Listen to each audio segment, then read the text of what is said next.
સો ઘણીવાર સોનોગ્રાફીમાં તમને કહેવામાં આવે છે કે તમારા બેબીના ગળાની નજીક અમ્બિલિકલ કોર્ડ ઓર નાયડું છે. કેમ થાય છે? બાળક છે એ એમનિયોટિક ફ્લુઇડ ઓર જે એની આજુબાજુ દશિયાનું પાણી કહીએ એમાં ફ્રીલી ફ્લોટ થતું હોય, અને જે અમ્બિલિકલ કોર્ડ છે કે જે એનું કનેક્શન છે મેલી ઓર પ્લેસેન્ટા સાથે એ પણ એમાં ફ્રીલી ફ્લોટ થતું હોય. તો આ મોમેન્ટ વખતે ઘણી વખત એ જે કોર્ડ છે એ બાળકના ગળાની નજીક અથવા ફરતે વિતળાઈ જતું હોય છે. અને એકચ્યુઅલી બહુ કોમન ફાઇન્ડિંગ છે. ડ્યુરિંગ આખી પ્રેગ્નન્સી ડિલિવરી પહેલાં 20 to 30% ફિટસીસમાં ક્યારેક તો કોર્ડ નિયર નેક જોવા મળતું હોય છે. So do you have to worry about it? No, કારણ કે એ મોસ્ટલી બાળકને નુકસાન નથી કરતું.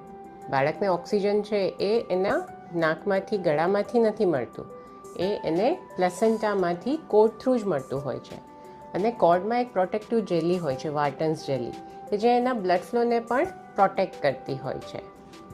એનું મહત્ત્વ શું છે એ જરૂરી છે તમારા હેલ્થ કેર પ્રોફેશનલ માટે, કે ડિલિવરી વખતે એમણે એને રિલેટેડ જે સ્ટેપ્સ લેવાના હોય અને જે એ રીતે ડિલિવરી પ્લાનની જરૂર હોય તો એ રીતે ધે કેન ગાઈડ યુ. અને મેં કીધું એમ કે એ ખાસ મહત્ત્વનું છે ડિલિવરી ટાઈમની નજીક.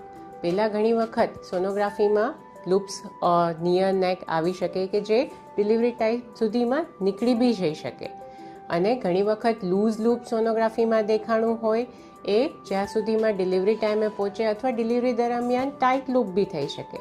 બટ જ્યારે તમારા હેલ્થ કેર પ્રોફેશનલ ઓર ઓબ્સ્ટેટિશિયન કે જે તમારી ડિલિવરી કરાવવાના છે એમને ખ્યાલ હોય છે કે આપણે બાળકના ગળાની નજીક નાયડું છે, તો એ ડિલિવરી પ્લાન અથવા ડિલિવરી ટાઈમે અમુક જે રીતે પ્રિપેર્ડ રહેવું જોઈએ એમ એ રહી શકતા હોય છે. લૂપ ઓફ કોર્ડ માટે પેનિક નહીં, પરંતુ પ્રોપર મોનિટરિંગ અને પ્રોપર ગાઈડન્સ જરૂરી છે.